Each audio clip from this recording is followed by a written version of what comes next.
Hello guys, welcome back to App Tutorial, and in this video I'm going to talk about how can you fix if your Discord application is not opening. So without any further ado, let's dive right into this exciting video. Now, before solving the problem, you have to know what issue might be going on with your Discord. There might be so many issues if your app is not opening. The first one might be your internet connection.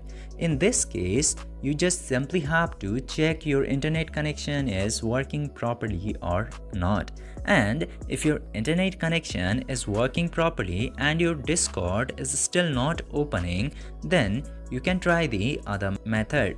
It might be your cluttered cache. In this scenario, you just simply have to go over app settings and after that select Discord and go to storage section and then try clearing the app cache. And after that, this Discord application might work just normally. And if it still doesn't work, then you should try uninstalling and reinstalling. And after that, it will work properly. I hope this video was informative for you. If yes, don't forget to like, share and subscribe to the channel to never miss another update. Thank you for watching the video.